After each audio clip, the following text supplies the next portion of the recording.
Hello student, आज हम पढ़ेंगे संख्या के बारे में।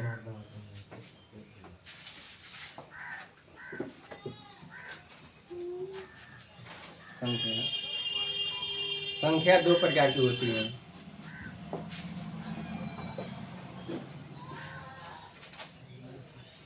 पहला हो जाएगा आपका वास्तविक संख्या,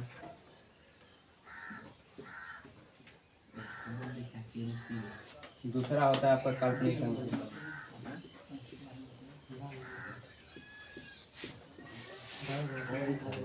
काल्पनिक संख्या देखिए, संख्या दो प्रकार की होती है। एक होता है वास्तविक संख्या, दूसरा होता है आपका काल्पनिक संख्या। जो संख्या करड़ी में हो, हम पहले बता रहे हैं काल्पनिक संख्या के बारे में। जो संख्या करड़ी में हो और उसके आगे क्या लग जाए, माइनस लगा हो, तो हो जाएगा आपका काल्पनिक संख्या। इनको छोड़कर जितनी भी संख्याएं होती है सब आपके हो जाएंगी वास्तविक संख्या हो जाएंगी। जैसे देखिए,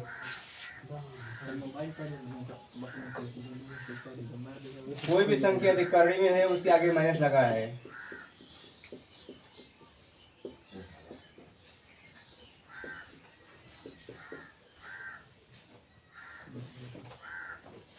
कोई भी संख्या हो यदि करड़ी में है उसके आगे माइनस लगा हो तो आपका हो जाएगा काल्पनिक संख्या हो जाएगा। इसको छोड़कर जितनी भी संख्याएं होती है सब आपके हो जाएंगे वास्तविक संख्याएं। जैसे मैं वास्तविक संख्या लिख लीजिए,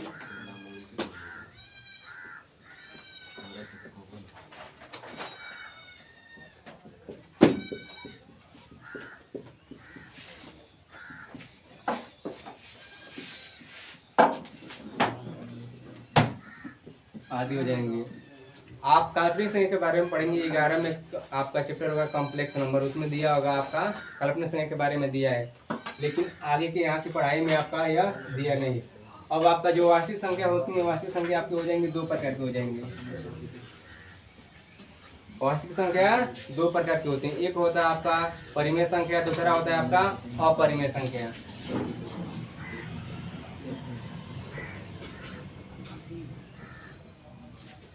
परिमेय संख्या और दूसरा होता है आपका अपरिमेय संख्या। अपरिमेय संख्या अंग्रेजी में सबका लिखते रहे, इसको कहते हैं नंबर, इसे कहते हैं हम इमेजिनरी नंबर, इमेजिनरी नंबर, और आपके हो जाएगा रियल नंबर, इसको कहते हैं रेशनल नंबर, ऐसे कहते हैं हम इरेशनल नंबर। Irrational number. अब देखिए हम बताएंगे परिमेय संख्या के बारे में। जो संख्या p/q के रूप में लिख ले लेकिन उसका हर जीरो ना हो तो आपका हो जाएगा परिमेय संख्या। जैसे हम देखिए, कोई संख्या को हम p/q के रूप में लिख रहे हैं लेकिन उसका q क्या होना चाहिए, जीरो के बराबर नहीं हो रहा है, तो आपका हो जाएगा परिमेय संख्या। परिमेय संख्या कई प्रकार की होती हैं, इसमें हम सबके बारे में डिटेल्स बता रहे हैं इसी में। और देखिए परिमेय संख्या जैसे में हो जाएगा आपका जीरो, आपका परिमेय संख्या है। -5 भी आपका क्या है, परिमेय संख्या है। 2 भी परिमेय संख्या है। 5/7 भी आपका परिमेय संख्या है। 22/7 भी आपका परिमेय। परिमेय संख्या धनात्मक भी होती है, ऋणात्मक भी होती है और शून्य भी हो सकते हैं। परिमेय संख्या बाटा के रूप में भी लिख सकते हैं, दशमलव में भी लिख सकते हैं। और आगे जैसे होता है आपका जिसका हम वर्गमूल निकाल लें, जिसका हम वर्गमूल निकाल लेते हैं वो आपका हो जाएगा परिमेय संख्या। यदि करड़ी में कोई संख्या है, यदि उसका वर्गमूल निकाल ले रहे हैं तो आपका हो जाएगा परिमेय संख्या। और आगे देखिए,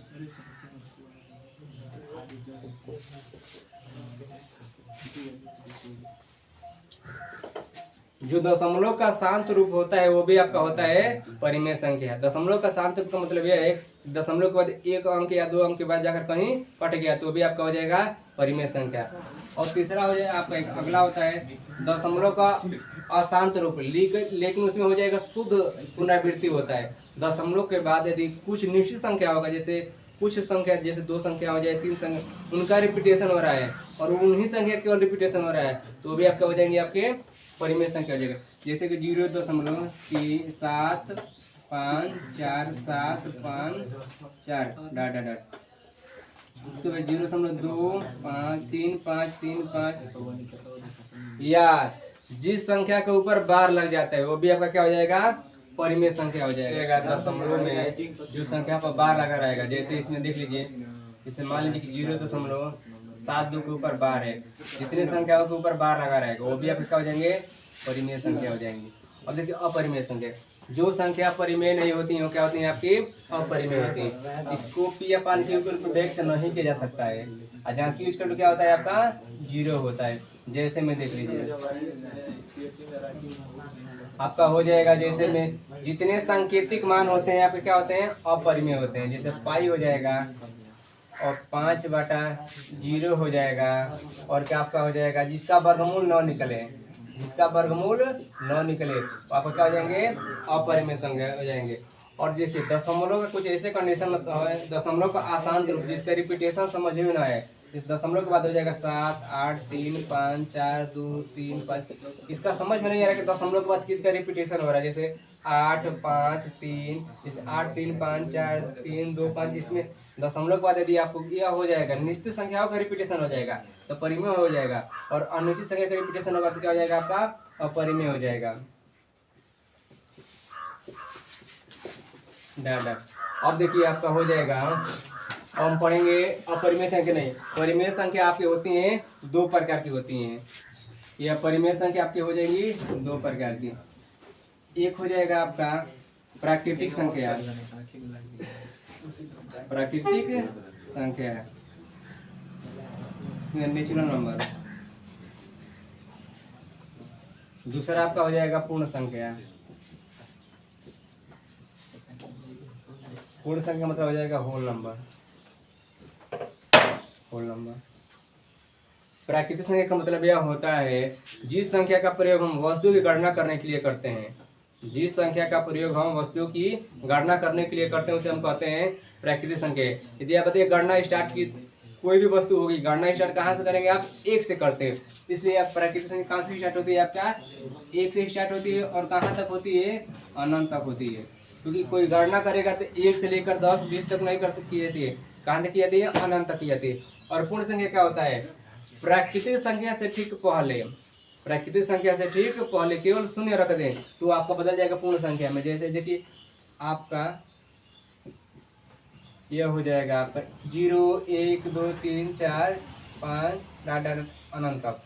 प्रश्न आता है कि परिमेय संख्या और सॉरी आपका प्रश्न आता है कि प्राकृतिक संख्या और पूर्ण संख्या में किसका अंतर होता है, किसका अंतर होता है, शून्य का अंतर होता है। देखिए प्राकृतिक संख्या में 1 से स्टार्ट हो रहा है और पूर्ण संख्या 0 से, इन दोनों के बीच में एक्स्ट्रा क्या है आपका, तो शून्य है, तो ये क्या हो जाएगा आपका, उसमें अंतर हो जाएगा। अब इसके बाद हम पढ़ेंगे प्राकृतिक संख्या होती है आपके 4 प्रकार की होती है, तो चारों के बारे में हम अच्छे से पढ़ेंगे।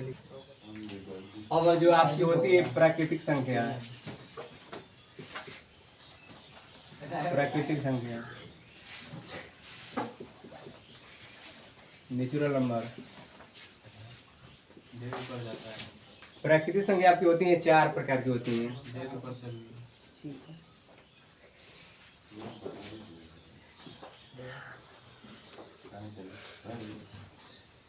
पहला आपका होता है सम संख्या,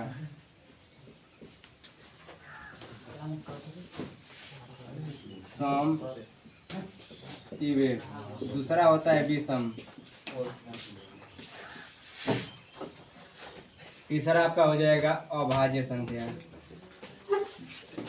अभाज्य संख्या, अभाज्य संख्या को अंग्रेजी में हम कहते हैं प्राइम नंबर। चौथा आपका होता है भाज्य संख्या, कंपोजिट नंबर, कंपोजिट नंबर। अब इन चारों के बारे में अलग से हम क्या करेंगे, पढ़ेंगे। ठीक है, ध्यान से।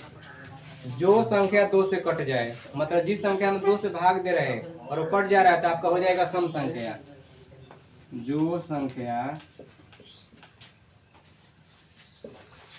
2 से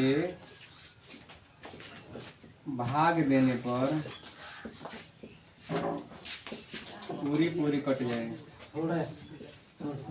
जाए या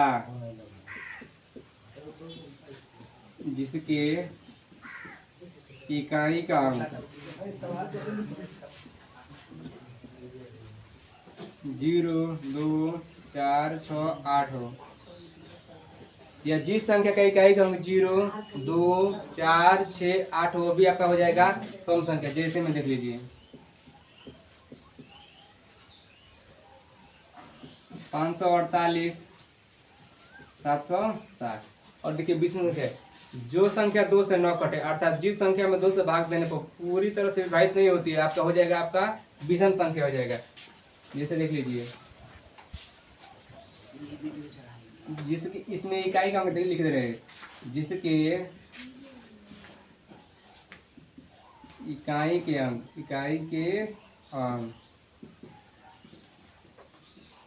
1, 3, 5, 7, 9, जिसके इकाई का अंक 1, 3, 5, 7, 9 हो, आपका होता है विषम संख्या। जैसे में 371, 951, 5853 आदि। अब देखिए हम पढ़ेंगे अच्छे से अभाज्य संख्या के बारे में। अभाज्य संख्या का मतलब क्या होता है? ऐसी संख्या जिसका केवल 2 गुणनखंड हो, अर्थात उसको तोड़ने पर केवल 2 ही उसका फैक्टर बने, वो आपका हो जाएगा अभाज्य संख्या। ऐसी संख्या जिसका केवल 2 फैक्टर, उसे हम कहते हैं अभाज्य संख्या। जैसे में जिसका केवल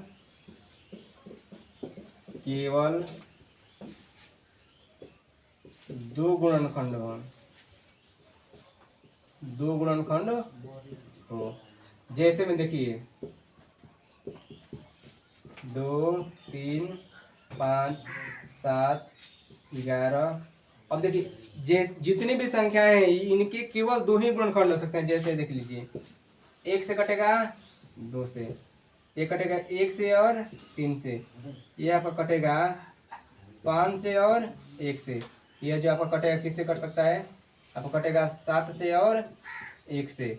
जो 11 है आपको कटेगा 1 से और 11 से। जो संख्या केवल 2 अंक से कटती है, उनका केवल 2 फैक्टर हो, उसे हम कहते हैं अभाज्य संख्या कहते हैं। उसके बाद आपका आएगा और इसका प्रश्न आता है कि सबसे छोटी अभाज्य संख्या क्या है? तो 2 है। सबसे छोटी अभाज्य संख्या 2, और सबसे छोटी विषम अभाज्य संख्या प्रश्न पूछे तो क्या बताएंगे आप? 3। अब उसके बाद आएंगे आप भाज्य संख्या के बारे में, जिसके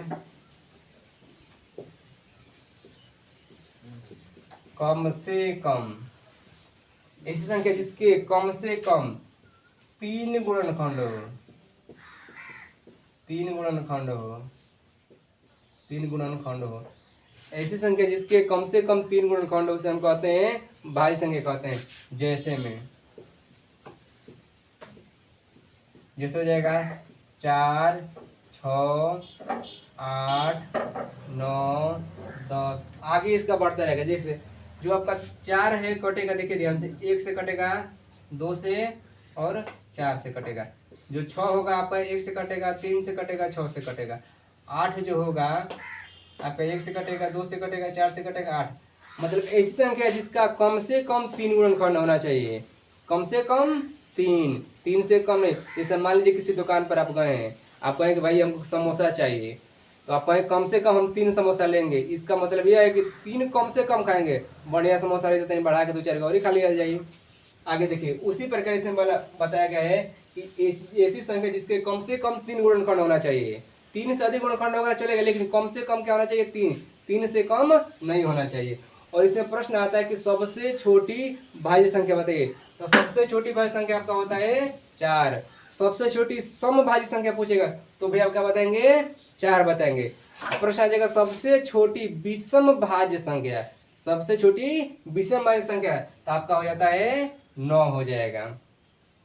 आगे देख, और इसमें जो भी संख्या होती है और आगे आपकी संख्याएं हैं, जैसे मान लीजिए आपका आ जाएगा पूर्णांक आता है, अभाज्य संख्या आती है, उसको हम अगले वीडियो में आपको डिस्क्रिप्शन में डाल देंगे। आज हम पढ़ेंगे पूर्णांक के बारे में, पढ़ेंगे पूर्णांक, इंटीजर। क्या होता है आपका? इंटीजर्स होता है। और इंटीजर्स किसे, अर्थात पूर्णांक किसे कहते हैं? देखिए पूर्णांक का मतलब होता है यार धनात्मक, ऋणात्मक और जो शून्य होते हैं ना, इनको समूह को हम क्या कहते हैं? पूर्णांक कहते हैं। पूर्णांक न दशमलव में होता है न ही बट्टा में होता है। मतलब जो पूर्णांक आपका होता है सीधे 16 होता है, कभी ना बाटा में हो सकता है ना, मतलब उसको बाटा में कभी चेंज ही नहीं कर सकते हैं। वो सीधे रहेगा तो या तो माइनस में रह सकता है, प्लस में रह सकता है, शून्य भी आ जाएगा, लेकिन ना दशमलव में होगा नहीं बाटे में होगा। जैसे देखिए हम इसका परिभाषा होता है ऋणात्मक, धनात्मक और शून्य के समूह संग्रह को हम क्या कहते हैं? पूर्णांक कहते हैं। जैसे में देख लीजिए आपका हो जाएगा -3, -2, -1, 0, 1, 2, 3 अनंत तक। ये आपका क्या हो जाएगा? हो जाएगा आपका यह पूर्णांक। और इसके बाद एक ऐसी संख्या होती है जो सअभाज्य संख्या होती है। हम उसके बाद बता रहे सअभाज्य संख्या, सअभाज्य संख्या, इसको तो को प्राइम नंबर, को प्राइम नंबर। सअभाज्य संख्या में कम से कम दो संख्या होनी चाहिए, कम से कम ऐसी दो संख्याएं, इसका परिभाषा हो जाएगा ऐसी दो संख्याएं जिनका HCF 1 हो, ऐसी दो संख्याएं जिनका HCF 1 हो, उससे हम कहते हैं सअभाज्य संख्या। जैसे मान लीजिए 18 है और 25 है, इन दोनों का जब आप HCF निकालेंगे तो कितना आएगा? 1 आएगा। तो ये दोनों संख्या क्या कहलाएंगे? आपकी सअभाज्य कहलाएंगे। जैसे 3 है और 5 है, इन दोनों संख्याओं का जब आप HCF निकालेंगे तो कितना आ जाएगा? 1 आ जाएगा। तो ये भी आपका क्या हो जाएगा? सअभाज्य। जैसे 10 है और 9, इनका भी HCF निकालेंगे तो क्या हो जाएगा आपका? यह सअभाज्य संख्या। सअभाज्य का एकदम सिंपल तरीका यह समझ लीजिए उसका कि दोनों संख्याओं का जब आप HCF निकालेंगे तो HCF केवल 1 आना चाहिए, 1 आना चाहिए, तो क्या हो जाएगा आपका? सअभाज्य हो जाएगा। और 1 से जब अधिक आ जाएगा तो क्या हो जाएगा? वह सअभाज्य नहीं होगा आपका। आज आपका पूरा संख्या के बारे में पूर्ण रूप से जानकारी दी गई है।